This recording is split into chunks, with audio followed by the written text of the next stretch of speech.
കേരളത്തിൻ്റെ മലയോര മേഖലകളിൽ സമാനതകളില്ലാത്ത വിധം സാധാരണക്കാരന് പട്ടയം കൊടുക്കാനുള്ള നടപടിക്രമങ്ങളുമായി മുന്നോട്ട് പോവുകയാണ്.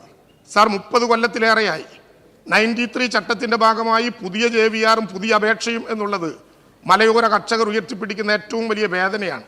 സാർ, കഴിഞ്ഞ 2024 ഫെബ്രുവരി 7-ാം തീയതി ബഹുമാനപ്പെട്ട വനം വകുപ്പ് മന്ത്രി ശ്രീ AK ശശീന്ദ്രനോട് കൂട്ടത്തിൽ കേന്ദ്ര മന്ത്രിയെ നേരിട്ട് കണ്ട് വനം മന്ത്രിയെ നേരിട്ട് കണ്ട് വിശദമായ ചർച്ചകൾ നടത്തിയതിനെ തുടർന്നാണ് സാർ കേന്ദ്രമന്ത്രി ഭൂപേന്ദ്ര യാദവ് തന്നെ ഇവിടെ 30 വർഷക്കാലമായിട്ടുള്ള മലയോര ജനതയുടെ പ്രശ്നം കണക്കിലെടുത്തുകൊണ്ട് കേരളത്തിലെ ഗവൺമെൻറ് അഭ്യർത്ഥിച്ചതിൻ്റെ അടിസ്ഥാനത്തിൽ പുതിയ JVR പുതിയ അപ്ലിക്കേഷൻ എന്ന കേരളത്തിൻ്റെ ആവശ്യം അംഗീകരിക്കുന്ന നിലപാടുണ്ടായത്.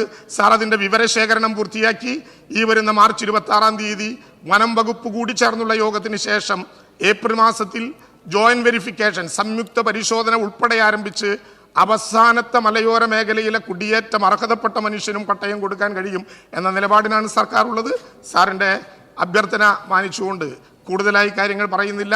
കേരളത്തിലെ പൊതുവെ വനമേഖലകളിലുള്ള മലയോര മേഖലകളിലുള്ള ജനങ്ങളോട് ഈ ഗവൺമെൻറ് കാണിച്ചുകൊണ്ടിരിക്കുന്ന ഗുണകരമായിട്ടുള്ള നടപടിക്രമങ്ങൾ ഇതെല്ലാമാണ് എന്നുള്ള സാഹചര്യത്തിൽ സഭ നിർത്തിവെച്ച് ഇത് ചർച്ച ചെയ്യേണ്ടതില്ല എന്ന കാര്യം അങ്ങയെ അറിയിക്കുകയാണ്.